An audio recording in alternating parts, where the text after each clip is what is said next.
Retour sur la 60e édition du Salon international de l'agriculture, où les brasseurs sont de plus en plus nombreux chaque année. Nous nous intéressons aujourd'hui à la tendance des brewpubs et des taprooms, autrement dit à un autre circuit de commercialisation et de distribution de sa bière. Je reçois Jonathan Cron de la brasserie Demory à Paris et Gabriel Charin, les Brassés à Nantes. Le brewpub, la taproom, il y a quelques années, on n'y pensait pas forcément quand on installait sa brasserie, mais aujourd'hui, c'est quelque chose qui est de plus en plus évident. La brasserie, on est actif depuis 2009. On a eu notre premier bar en 2012. C'était assez important d'être proche du consommateur, de tout de suite savoir comment les gens y recevaient nos bières. On a eu l'opportunité d'ouvrir notre bar. On a fait un beau bar au centre de Paris. C'était une belle visibilité pour la brasserie. Et en même temps un moyen de vraiment être plus proche du consommateur, donc une bonne idée.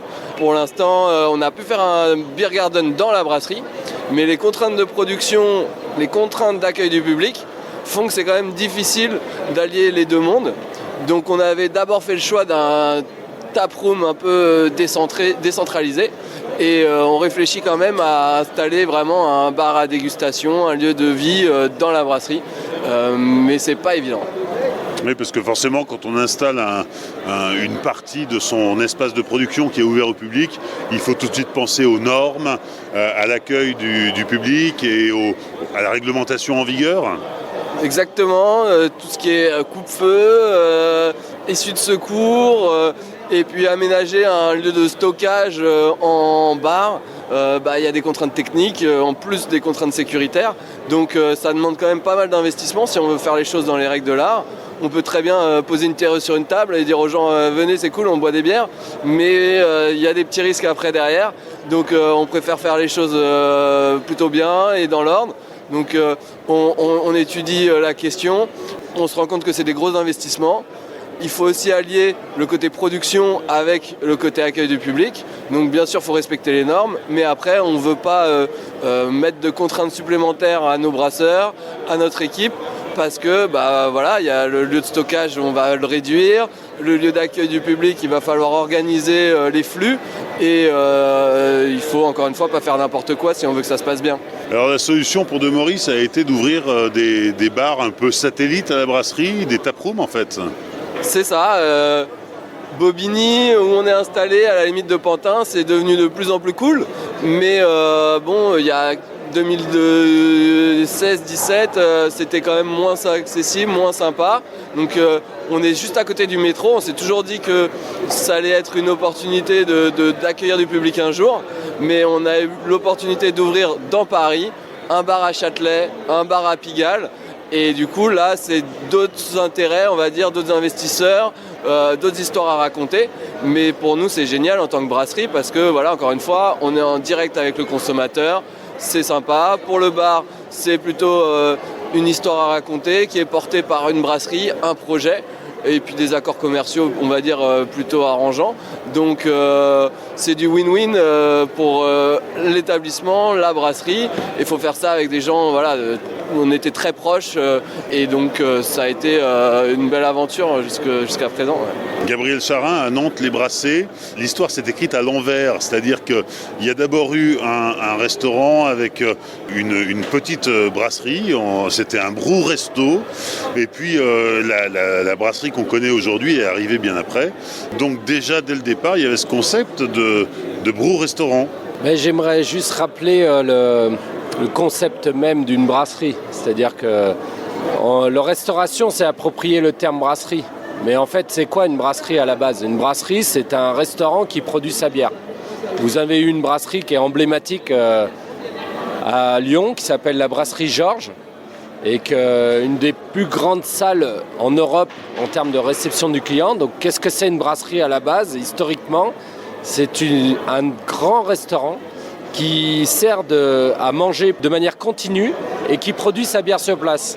Et donc en fait, on parle de brewpub en France, mais en fait, il suffit de parler de brasserie. C'est-à-dire que la restauration s'est approprié le terme brasserie. Et aujourd'hui, quand nous, on affiche le terme brasserie, étant donné qu'on a les deux casquettes, on est et brasseur de bière et brasseur au terme du restaurant, c'est toujours ambigu. Alors que pour moi, dans ma tête, une brasserie, c'est un lieu qui restaure et qui brasse sa bière.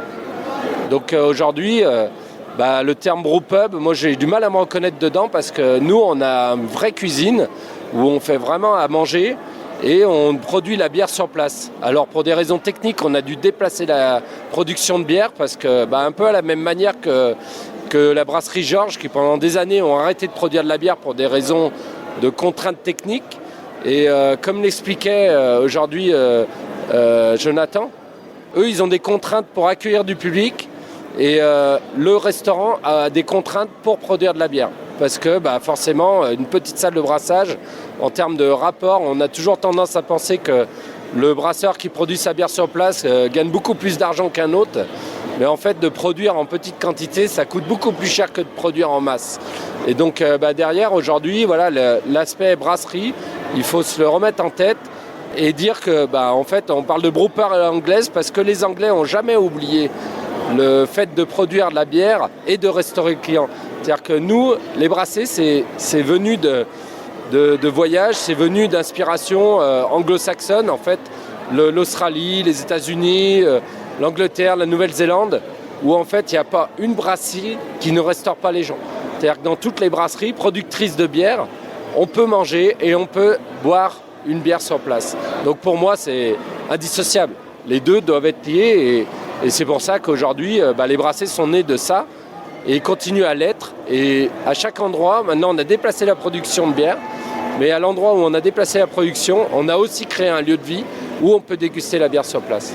En termes d'économie, quand on a soit un restaurant, soit des bars dédiés, des bars à son enseigne, qu'est-ce que ça représente en termes de volume sur la production de la brasserie? Est-ce que c'est un canal de distribution qui est intéressant en termes de tarifs, en termes de volume? Alors pour les bières des Mory, le bar, c'est 4 murs. On ne peut pas le faire grandir tant que ça. Du coup, la brasserie, elle, par des ajouts de cuves, de nouveaux investissements, on peut faire évoluer son outil de production. Alors que le bar, ça reste plutôt fixe. Donc, au fur et à mesure des années, la part de chiffre d'affaires, on va dire, d'hecto que le bar consommait par rapport à la brasserie générale a fortement diminué. C'est plutôt bon signe pour la brasserie, mais c'est sûr que c'est un canal de distribution. Au début, ça a été beaucoup plus important qu'aujourd'hui, mais encore une fois, c'est des arrangements entre nous. On a réussi à le faire car on avait 2 entités juridiques avec des investisseurs différents, donc c'était du win-win pour les deux. Du volume pour la brasserie, des prix d'achat attractifs pour le bar. Et au fur et à mesure, ça a toujours été cool pour la brasserie de se dire là je sors une bière éphémère, boum, ça va directement au taproom. On n'a pas à démarcher X ou Y clients pour essayer de la vendre parce que le bar il va être content de recevoir une nouveauté.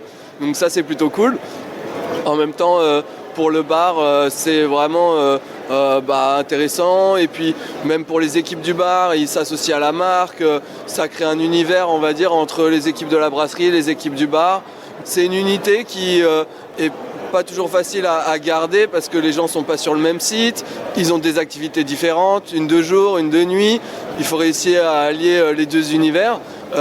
C'est comme j'imagine une cuisine qui va travailler plutôt la journée sur certains horaires et un bar de nuit. C'est pas toujours facile d'allier les différents univers qui travaillent à des horaires différents. Mais c'est sûr que pour la brasserie, c'est un bel axe de communication, c'est du volume. Pour le bar aussi, c'est une belle aventure. Après, c'est sûr que les bars aujourd'hui ont souffert du Covid, de plus en plus d'augmentation de matières premières ou d'énergie, de chauffage, des salaires. La situation pour les bars en France, je pense, est assez critique. Alors avoir un soutien auprès de son fournisseur principal, ça peut aider parce que voilà, le lien est fort, mais ça reste quand même une aventure, une entreprise qu'il faut gérer et dégager un équilibre. Mais on est dans un bar où on se restaure peut-être de petites restaurations. On a fait le choix à l'ouverture du bar des Mory de ne pas faire un lieu de dégustation pointu sur la bière. ça allait pas non plus trop avec l'ADN de la marque qui a été d'offrir aux Parisiens, aux touristes, une bonne bière locale. On a voulu faire un lieu de vie où on va boire des bonnes bières, déguster des spiritueux. On a fait des cocktails à base de bière. On a de la musique, on avait des DJ qui venaient régulièrement et une cuisine un peu sélective, une chef qui nous avait développé une gamme de saucisses et de charcuterie. Au début, on était producteur de saucisses et de charcuterie. Après, voilà, c'était encore un autre univers. On a préféré recentrer un peu les choses. Mais voilà, on a une petite carte à manger. On n'appelle pas ça du snacking parce qu'on a côté un peu péjoratif, c'est pas juste des planches. On a voulu vraiment avoir une cuisine un peu simple mais de qualité. On a une petite carte, des bons sandwichs avec des saucisses artisanales, de la belle charcuterie et en même temps une mozzarella qui est faite par un artisan dans le 11e arrondissement. On essaye d'avoir des produits qui nous ressemblent, donc des produits de l'artisanat, de petits producteurs et de trouver un équilibre, on va dire, entre qui on est, ce qu'on fait et les gens qu'on aimerait qu'on adresse, quoi. Gabriel, chez Les Brassés, on est plus dans un restaurant ou plus dans un établissement de finger food?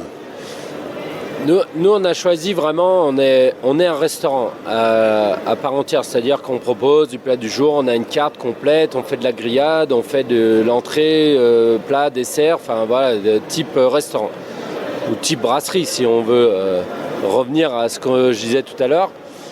Mais clairement, moi je rejoins Demory, je ne connais pas beaucoup cette marque, mais j'ai l'impression qu'on est vraiment très proche, c'est-à-dire que je rejoins le fait qu'on se veut d'être populaire, d'être accessible, d'être tout public. C'est-à-dire que chez nous, tout le monde doit se retrouver. C'est-à-dire quelqu'un qui vient juste pour boire une bière, quelqu'un qui vient pour faire un gueuleton, pour rester tout l'après-midi, doit se retrouver à l'aise chez nous. Et clairement, c'est un de nos objectifs. Et on n'a pas quelque chose de compliqué, on a quelque chose de simple, mais de bon, de local. Je rappellerai, pendant que je suis encore en train de rappeler la définition de la brasserie en termes de restaurant, je rappellerai aussi le phénomène de la bière, c'est-à-dire que pendant des années, la bière, c'était pas facile à transporter, c'est-à-dire que la bière était consommée en local, c'est-à-dire le brasseur, il produisait la bière pour les gens autour de chez lui. Il ne produisait pas de la bière pour envoyer à Pétaouchnok comme on a pu le faire pour le vin, parce que le vin, très très vite, on a su le conditionner, c'est-à-dire la bouteille de champagne à 400 ans.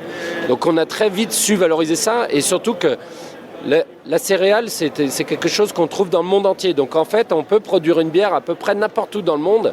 D'ailleurs, il y a des bières produites n'importe où dans le monde. Et donc, ce qu'il ne faut pas oublier, c'est que la bière doit rester populaire et locale. On fait avant tout un produit qui est pour les gens qui habitent autour de chez nous.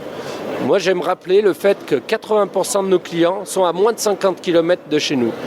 C'est un choix, clairement, mais c'est aussi une fierté parce que dire que nous, on produit de la bière locale pour les locaux.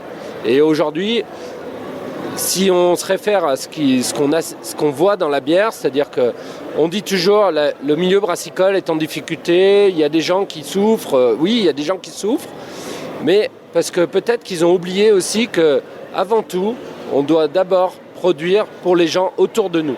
Et quand je vois des brasseurs qui envoient des bières au fin fond de l'Europe et qui ne sont même pas connus autour de chez eux, ça me fait bizarre parce que je me dis que finalement, c'est pas l'objectif même d'une brasserie. Une brasserie, voilà, on cultive des céréales autour de la brasserie et on essaye de faire en sorte que tout soit fait au plus court pour des clients qui sont au plus court. Merci Gabriel Charin, Les Brassés et Jonathan Cron, la brasserie Demory.